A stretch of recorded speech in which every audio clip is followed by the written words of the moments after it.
CNBC TV18.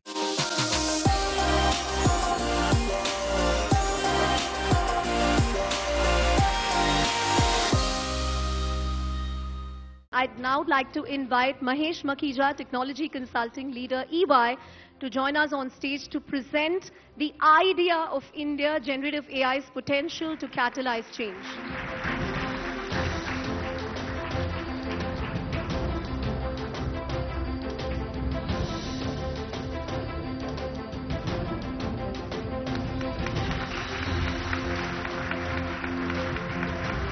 Well, ladies and gentlemen, I'm sure we have copies of the report that you can go over, take back home with you, read the fine print. But for those of you who haven't had a sneak peek at it, I'm going to get very quickly the big reveal, the big numbers. Thanks, Shireen. So the report will be with you soon. Just three things I want to say about the report. One is it gives you a state of the union of India. We polled around 250 execs across different industries and just got a sense check of where they are on AI and generative AI. And the findings, spoiler alert, no big surprises. We found that almost 3 in 4 of them not prepared, not clear on where the value is going to come from, how the technology will evolve, what are the use cases. But the flip side, huge amount of optimism. I think what the first deep dive in terms of what will be the GDP impact of this technology of India, our findings are that by 2030, it will add almost $1.5 trillion to the Indian economy cumulatively. So really, really optimistic, and do give us feedback after you read it. I'm very, very excited about our next session. We are calling it How AI Can Turbocharge India, How India in Startup Inc. can leverage generative AI to race ahead in business. And I am so delighted to welcome Shri Priyank Kharge, the Karnataka Minister for Information Technology and Biotechnology, Rural Development and Panchayat Raj. Bangalore, you can do better. A bigger round of applause for your IT Minister.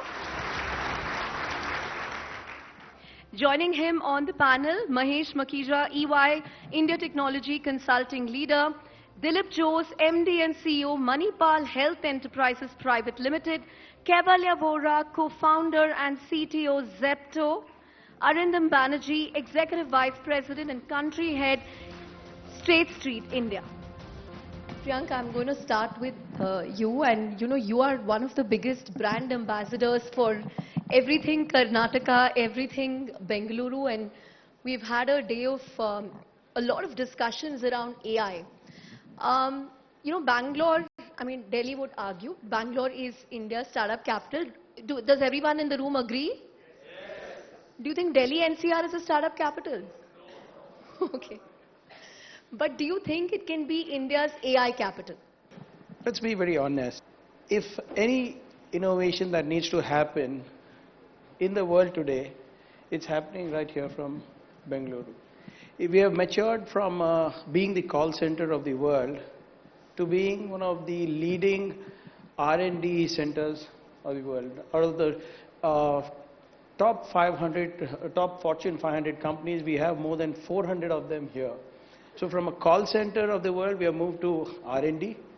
From R&D, now we have moved to being the most disruptive city. In the innovation index, we have been consistently #1. In the World Innovation Index, we are #8, and we are trying for a #5 slot now. And I think in India, in the Indian scenario, the startup valuation, you were saying that Delhi is might be a potential competitor. Hyderabad, I always get a lot of flack from Hyderabad. I'm going to ask you about Hyderabad. I'll come back to that as well. Yeah. So, $384 billion is the unicorn, is the startup unicorn valuation. Out of that, $186 billion is from Bangalore alone. Wow. 186, 52%. IT exports, we are #1. Aerospace and defense innovation, 65%. Biotech and bio services export, we are 60%. Manufacturing, innovation in manufacturing, we are #1. And all this is just not my data, it's data by leading research institutes, and more importantly also from the central government. Well, we have a unicorn right here, so no doubt. Yeah, so and we have 44 unicorns here in Bangalore, and 57 soon-to-be unicorns. Unicorns. That's So right. show me any other ecosystem in India which is coming close to me. Great. Not a single one. So if you're asking if AI is going to be the next disruptor from Bengaluru, yes it is. We are going to be the capital to ensure that more disruptions happen. Already we are considered the 5th best city for AI adaptability in the world. What more can the government do in terms of encouraging, this new ecosystem? We have Mahesh on the panel who will take us through how industries also are adopting generative AI significantly. But from a government point of view, what else can be done? So we are doing 3-4 very important things which I think is crucial to the ecosystem. Number one, we are heavily focusing on skill development in emerging technologies. We have formed a skill advisory council which is talking to industry and trying to understand what is it that they require within their sector for us to ensure there is nurturing of talent, leadership, incubation and also innovations. Number one. Number two, we are coming up with centers of excellence across sectors. We are coming up with a center of excellence in health sciences, life sciences and medical products where startups can come and experiment or incubate with us. So irrespective of the sector, whether it's gaming, whether it's AVGC, whether it is wireless technologies, we are game for that. So we have these various centers of excellence that are coming up. Number three, we are also trying to come up with a very disruptive public procurement policy. Sometimes what happens is the startups can be as disruptive as they want to be, but if they don't have a client, it's very difficult. So why can't government be their first customer? And for scaling, if it's going to be, it's going to have a huge social impact, government is the only place where they can scale. So you have a health product that is that needs scaling. So the government is going to play a role in that, wherein in this public procurement policy, we give opportunities to startups to come and pilot with the government. And number four, we have something called the Global Innovation Alliance, where we have partnered with 33 countries. So startups that are disrupting the ecosystem right here in Bengaluru or in the country, we give them networking access, market access to these countries, to our partner countries also. Like I said, the talent is here, the innovations are happening here, the IPs are being generated here, but the market access and adaptability is there as well. So through our Global Innovation Alliance members, we will be ensuring that the startups that are here get networking access, market access, funding access abroad for 33 countries also. So we have kept it very simple. These 4-5 things we are doing that we maintain our leadership position in this sector. Mahesh, you've also released a report today that talks about how AI can turbocharge India, and that was a crazy statistic, right? It can add almost $1 trillion, the application of generative AI by enterprises. If you can quickly tell us, if this is already happening, has it moved from mere proof of concepts to actual application? So I think we've done a deep dive. I think the report is now distributed, so we'll really love all of you to read it and give us feedback. But a few facets of that. One, to your question, Chandra, we did a survey of 200 C-level execs, kind of getting a state of the union of what's happening. I think right now, huge amount of optimism. Almost 82% feel that it will impact their business positively. When I say it, I mean generative AI will impact their business positively. But the flip side is 3 out of 4 are still confused on various things. Where will the value come from? What are the use cases which they should deploy? How should they build it? How should they protect against hallucination and all of the other data privacy, concerns? Also the cost. It's a very dynamic equation right now. We talked a lot in one of the earlier panels on GPUs and the cost and the changing equation. So should you use OpenAI or should you open source models? What should you do? So there's a lot of thinking in the report, which you'll see about what's happening in India today, where the execs are, where the boardroom is. That's one part of it. Then we conducted what I think is the first deep dive into the GDP impact of generative AI. So our prediction is, and it's there in the report, the calculation is also there. There's a very detailed calculation in the annexure. You should take a look at that. We think that over the next 6 years, until 2030, it will add cumulatively between $1.2 to $1.5 trillion in GDP. And again, there's a sectoral breakdown of that. So massive amount of impact possible across different sectors. And last but not the least, there's a very big agenda in terms of the regulatory, the policy agenda and the regulatory aspects of this, right? And we talked a lot earlier. There's probably 4 things which are important. We've discussed it, I think, all day today. There's chips, there's data, there's talent, and then there's distribution, right?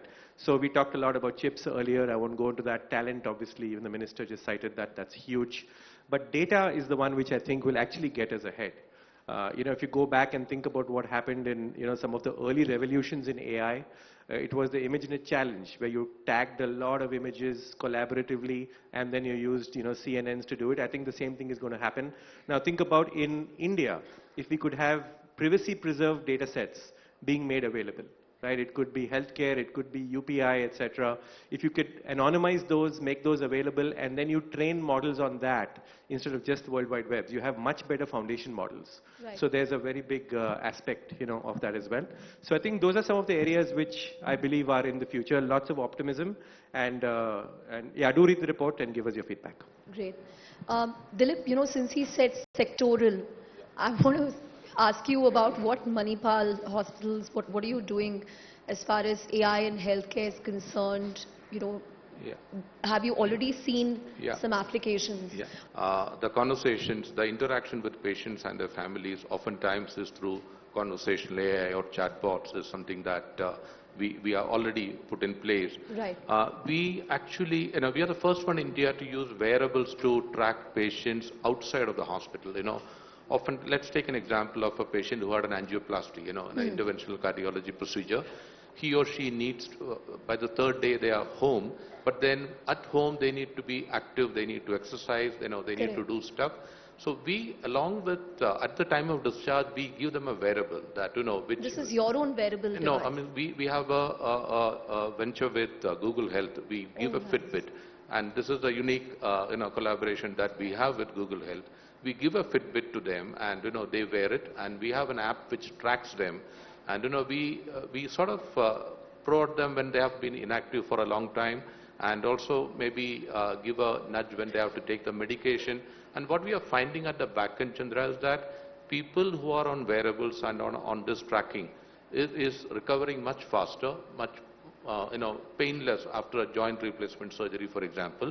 So this is already proven. Now, this is external facing with the patient. Now look at what happens in the hospital. It is now quite common to run all the imaging, the radiology, the output through an AI layer, not replacing a doctor, but that AI layer could flag areas of concern and, send the images to the doctor. It increases the patient safety. So that again is something which is already there. But I just also want to take a minute to sound a word of caution that, we all day we talked about the potential and positives about AI. Healthcare is one where we have to be a little careful. We would need a framework. We would need guardrails. The reason is that unlike many other sectors, we are dealing with vulnerable people here. That, it's a very different context compared to somebody in hospitality or financial inclusion. So we have to use AI and should always be cautious that we take the business angle out of it. That, I don't as Manipal or I don't as healthcare sector, do not use AI because it also promotes further consumption of service and revenue. So that is a line that we have to draw.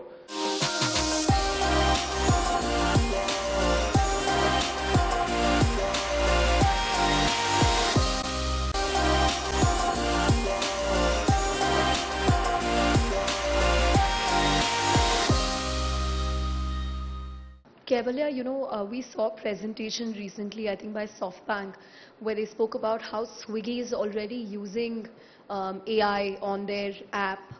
How is Zepto using AI? Yeah, firstly, thank you so much. To deliver groceries in 10 minutes or 15 minutes or whatever the current... 10 only. 10. Still at 10. Yeah, I think, so obviously it's not been a very long time, right, since we started, about 2.5 years now. And it's only last year that we started, initially we were just figuring out the basics of the business. So it's only last year that we started hiring a couple of data scientists and figuring out what the right problems are to solve. And thankfully, like you said, not just Swiggy, but a whole bunch of companies in India and globally have done a lot of fantastic work that we were able to build on top of, where with a very small team, like today also, our data science team is not very big. It's like 12 people, right? That's for two reasons. One is like talent is still quite a bit of a problem, but even with a very small team, we're able to build on top of what they've done and not have to reinvent the wheel, right? That being said, I think now we're coming to a place where a lot of the previously solved problems, we've already sort of implemented solutions to those, and so now it's like, what's the next big thing that we can do? To talk about what we've already done, there's countless examples. I think some are a little more boring than the others. I'll start off with the boring ones and come to the more exciting ones, but... or you can start with the exciting one. I'll build up, slowly. But for example, on supply chain, right, we have a large network of warehouses, some large ones, some small ones, and figuring out, like forecasting is a very basic thing that any retail business has to do, right? And especially given that some 40% of our business is perishable stuff, right? Fruits, vegetables, dairy, bread, low shelf life items. The risk of expiry, right, just hits your bottom line pretty directly. And so being able to predict how much demand is going to be and just the right amount, because you don't want to be out of stock and you also don't want to have too much that gets dumped at the end of the day, is one big one that we use it for. Route planning for our trucks that replenish our dark stores. On the last mile delivery side, which is the right delivery partner, we have a variety of vehicles that we use. We're trying to push bicycles and EVs a lot more now. I think today it's like 30-40% of deliveries. By the end of next year, we want that to be 70%. But you can't use them for very long distance deliveries, right? Yeah. And so if there's a customer I want to prioritize and make sure that maybe it's the first time they're using the app, I want to make sure that they have a fantastic experience. Maybe I won't give that order to a bicycle and things like that. So on the non-customer facing side, there's a bunch of more boring ones that just we do just because they sort of improve efficiency bit by bit. On the customer facing side, there's a bunch of exciting stuff as well. I think primarily personalization and recommendations, right? Groceries are we have a lot of data about people because they order like thrice a week, right? So if someone's coming to the app 12 times a month and ordering, we're able to get a pretty good idea of not just what they're buying, but what they're looking at also. Got it. Arindam, the minister spoke about Bangalore being the AI hub, but it is also the GCC hub. The number of companies that have opened up GCCs in Bangalore. But tell us about generative AI and how you're applying it. Cavalier gave a number of examples, both on the B2B side as well as the B2C side. But in terms of financial services, where do you see the scope? Thank you. So I think just to start with Bangalore, and I completely endorse everything that the minister just stated, which is there is a hub or a magnet over here which allows all global enterprises, they get the cross-section of skills. They get the cross-section of skills which build businesses. So, sometimes the labeling as a GCC is a misnomer because actually all of us are managing enterprises over here are actually managing significant intellectual builds for our corporations globally. So as an example, and I represent State Street, which is it is the world's largest custodian bank, and our clients are basically investment managers and the top investment managers of the world and their investors, right? So we build at the core of it our front-to-back alpha trading platform integrated with our back office services that we provide. Now, in that whole trading life cycle, generative AI is actually being sort of input at various stages of that, all the way from great investment advice to hyper-personalized customer support at the end of it. So it is actually being applied at different points of the trading life cycle of the business chain. And if you look at where you can get such a ecosystem which allows all of the different skills, whether it is trading skills, research skills, technology skills, customer service skills, you know, this is one of the few cities in the world where you can do it, actually. On that note, I think we're out of time, but thank you very much, Minister Mahesh, Dilip, Kaivalya and Arindam for this fascinating discussion.